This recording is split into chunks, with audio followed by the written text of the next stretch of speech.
Assalamualaikum warahmatullahi wabarakatuh. Perkenalkan, nama saya M. Khairul Mustafa, bisa dipanggil Khairul atau semacamnya. Jadi saya berasal dari kota Probolinggo, kelas HTN 3. Di sini akan melaksanakan tugas PIH yang mana membuat video.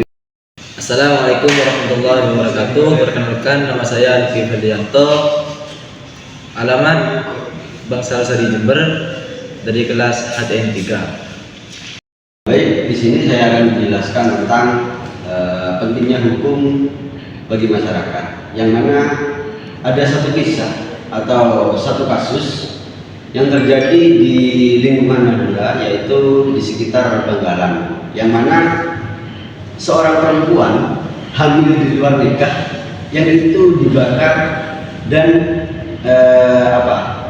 seorang laki-laki itu dikenai hukuman.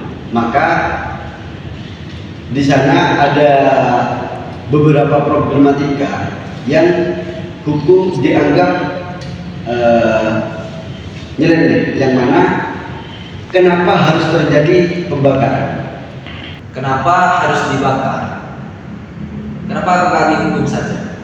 Loh, bukankah sudah jelas di media sosial itu tentang hukuman seorang laki-laki? Kenapa harus dibakar? Karena mungkin saja si pelaku itu, pertama itu tentang egonya yang tidak ego yang terlalu tinggi sehingga membakar seorang wanita. Yang kedua, mungkin seorang laki-laki itu masih belum mampu atau belum bisa menanggung-jawabi seorang perempuan itu yang sudah hamil itu. Maka kan sudah diadili, Pak. Itu sudah dikenakan hukuman sekian tahun. Bagi bangsa Indonesia sudah tercantum di Pancasila itu nomor 2, kemanusiaan yang adil dan beradab. Itu kan sudah melewati melanggar adab kan? Kenapa kok harus dibakar? Kan sudah saya katakan tadi, pertama mungkin tentang ego yang terlalu menunjang, juga kurangnya bertanggung jawab seorang laki-laki, ya kan? Dan kamu harus juga ketahui bahwa dalam ideologi itu, di nomor 2 yang tadi Anda sebutkan itu, tentang kemanusiaan yang adil dan beradab, maka jangan hanya dibaca satu kata saja, harus dibaca juga dengan keadilan yang adil dan beradab. Yang itu ya, yang kedua.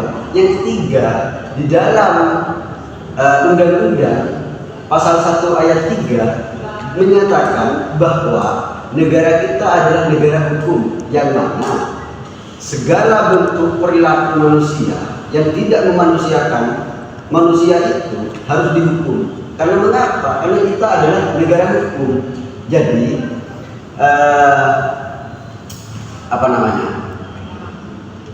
kan sudah seorang laki-laki itu dikenai hukuman sekian tahun toh. Nah, juga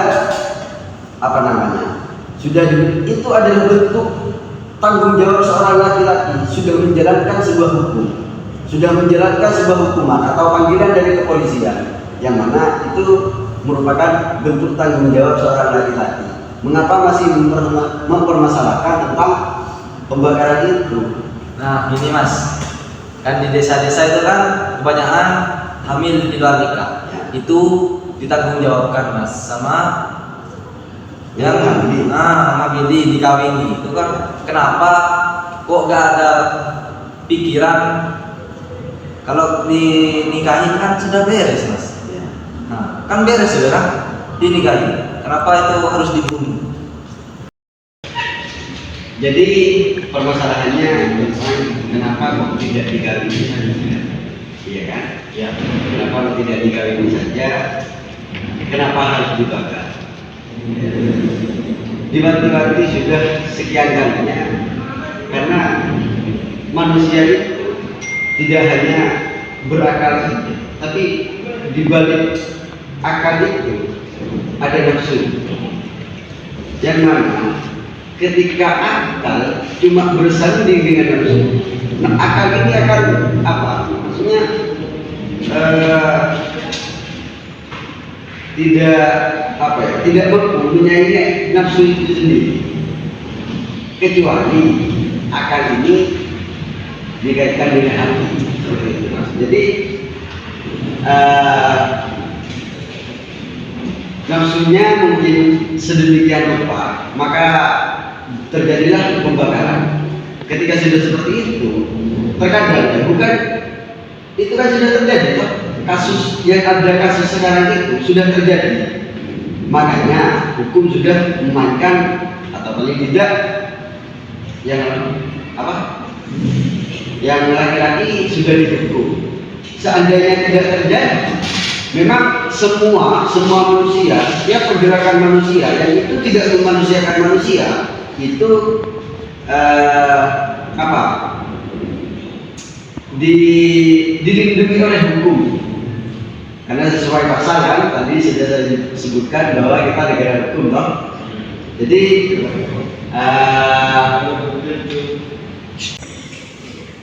dan juga kepolisian itu sudah bertindak tegas dengan caranya sudah menghukum sekian tahun, ya toh? Seperti itu, Mas. Bisa dipahami ya? Nah, sedangkan di Indonesia sudah ada pasal tentang pasal 338 yang KUHP yang menjelaskan barang siapa yang dengan sengaja merampas nyawa orang lain diancam dengan pidana penjara paling lama 15 tahun. Kalau menurut Islam, barang siapa yang menghilangkan nyawa itu harus dikisos, harus dihilangkan juga nyawanya, Mas. Nah, di mana, Mas? Itu. Jadi negara kita tidak luput dari hukum dan juga tidak luput dari apa namanya hak asasi manusia. Yang mana di setiap manusia itu harus mempunyai keadilan. Di setiap individu manusia itu harus mempunyai keadilan. Yang mana ketika bukan seperti ini, Mas. Ketika harus dibunuh, ya seorang pelaku harus dibunuh. Bukan keluarganya itu lebih menginginkan seperti itu, tapi negara hukum kita atau negara kita melindungi dengan hak asasi manusia, yang mana kita harus berkeadilan dalam bernegara. Kita mengacu lagi ke ideologi negara yang tadi di awal saya sebutkan seperti itu. Makanya juga kita harus sebagai calon orang hukum, kita harus meneliti tidak semena-mena ini harus dibunuh, ini harus dibuang. Tidak seperti itu. Negara hukum tidak seperti itu. Tetapi harus dicari dulu Solusinya, Mas. cari dulu akarnya dari samping mana. Itu ada hukum, Mas. Seperti itu. Jadi kalau kita seperti ini saja, maka kita permasalahan itu tidak bisa diselesaikan secara singkat, namun secara menjauh dan memanjang. Maka dari hal itu suatu permasalahan kita harus mempunyai latar belakang, yang mana latar belakang itu sendiri adalah solusi yang pertama. Yang kedua itu adalah kesepakatan, yang mana ketika tadi disebutkan atau disinggung tentang kenapa kok harus dibakar, kenapa kok tidak dikawinkan. Kalau dikawinkan sudah clear kan masalahnya, seperti itu kan. Berarti itu sudah mempunyai latar belakang atau solusi. Maka dari hal itu kita perlu kiranya maksudnya mencari solusi-solusi yang itu berkaitan dengan hukum negara itu sendiri, yang mana kita tidak boleh semena-mena harus bertindak yang sewenang-wenangnya saja. Seperti itu. Katanya Anda setiap masalah itu dilatar belakangi dengan solusi. Terus kalau sudah dibakar kayak gitu, gimana solusinya Anda terhadap pembakaran tersebut? Ya, jadi kita adalah negara hukum, Pak. Jadi saya mengatakan tadi, satu masalah ada 1000 solusi. Yang mana di dalam permasalahan ini, karena ini berkaitan dengan kenegaraan atau hukum dalam negara, yang mana kita harus mempunyai memiliki keadilan atau hak asasi manusia yang setara, ya kan? Juga tadi saya sudah sebutkan, ketika ada manusia yang tidak memanusiakan manusia, itu jika itu berkaitan dengan hukum, maka kebijakan hukum harus pasti. Nah, solusi dari permasalahan yang ini tentang pembakaran itu sudah tercantum dalam pengantar ilmu hukum, yang mana di dalam pengantar ilmu hukum itu sendiri ada beberapa poin tertera, ada 4, yang mana di sini akan saya sebutkan yang relevan atau menjadi solusi terhadap kasus itu sendiri. Teori normatif atau dogmatif, yang mana berbunyi teori ini semata-mata untuk menciptakan kepastian hukum. Contohnya ya, hukum itu sudah pasti atau langsung dihukum atau dikenai pasal. Sudah dikenai pasal, maka terlaksanalah hukuman, terciptalah hukuman bagi seorang pelaku. Begitu. Maka ketika sang keluarga tidak menerima terhadap kebijakan hakim yang sudah semisal pelaku membunuh orang dihukum dengan hukuman maksimal 5 tahun semisal, ketika sang keluarga tidak menerima, di dalam negara, di dalam hukum itu tidak demikian. Karena saya katakan lagi, kita juga mempunyai hak asasi manusia, yang mana keadilan itu tidak harus tepat sasaran, tidak tepat sasaran.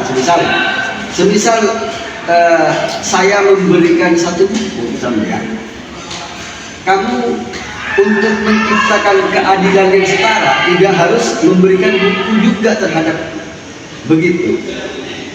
Maka itu adalah suatu solusi yang menurut saya relevan dengan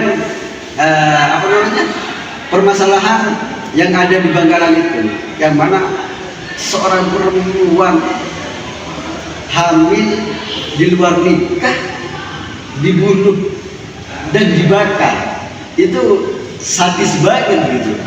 Maka dari hal itu perlu kita telah jadi kita seperti ini bukan kita ahli hukum, bukan pintar hukum enggak. Kita juga kan masih belajar bagaimana kesalahan itu harus dievaluasi dengan sebaik-baiknya.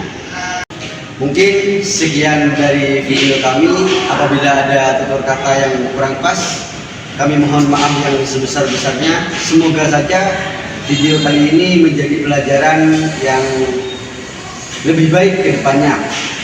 Ingatlah, setiap akhir adalah awal yang baru. Tetap semangat dan teruslah melangkah ke depan. Setiap perjalanan punya tantangan, tetapi dengan keyakinan kita pasti mampu melewatinya. Sampai jumpa dan tetap berjuang. Wassalamualaikum warahmatullahi wabarakatuh.